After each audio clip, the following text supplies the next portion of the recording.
into London. We can reach the interior as easily from either coast, Harris said. Just so, Audubon nodded. We would have to wait longer to leave for the east. The journey would be longer, and I would not care to set out from Hanover in any case. I have too many friends in the capital. With the kindest intentions in the world, they would sweep us up in their social whirl, and we should be weeks getting free of it. The Maid of Orleans it shall be. You won't be sorry, sir. She's a fine ship. The clerk spoke with professional enthusiasm. He took out a book of ticket forms and inked his pen. In whose name shall I make these out? I am John James Audubon, Audubon replied. With me travels my friend and colleague, Mr. Edward Harris. Audubon? The clerk started to write, then looked up, his face aglow.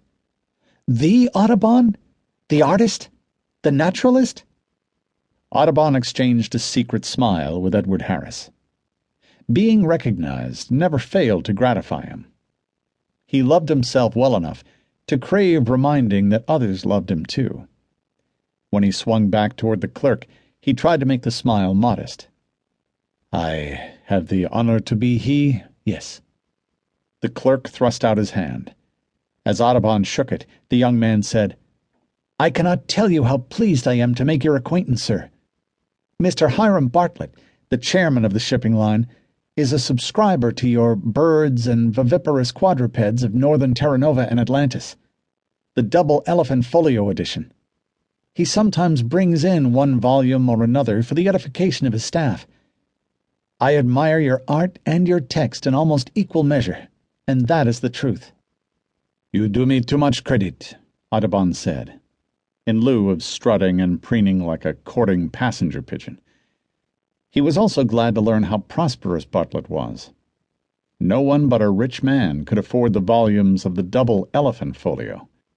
They were big enough to show almost every bird and most beasts at life size, even if he had twisted poses and bent necks almost unnaturally here and there to fit creatures onto the page's Procrustean bed.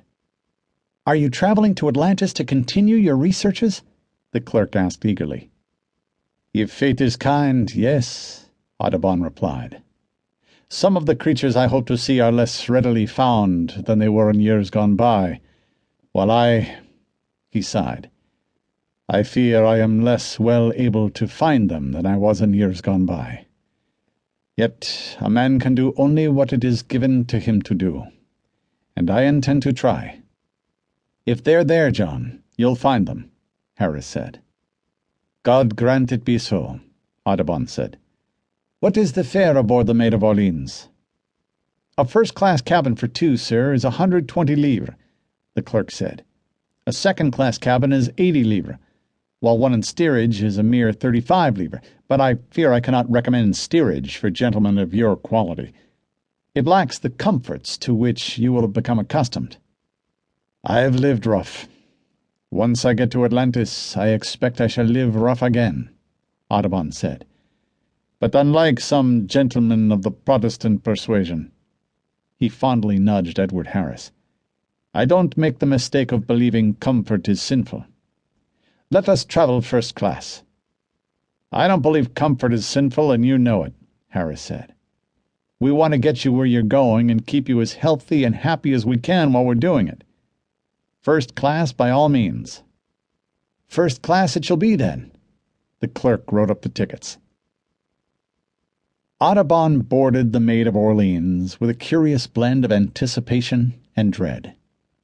The side-wheeler was as modern a steamship as any, but she was still a ship, one that would soon put to sea. Even going up the gangplank, his stomach gave a premonitory lurch. He laughed and tried to make light of it, both to Harris and to himself. When I think how many times I've put to sea in a sailing ship, at the mercy of wind and wave, I know how foolish I am to fret about a voyage like this, he said. You said it to the clerk last week. You can only do what you can do. Harris was blessed with both a calm stomach and a calm disposition. If opposites attracted, he and Audubon made a natural pair.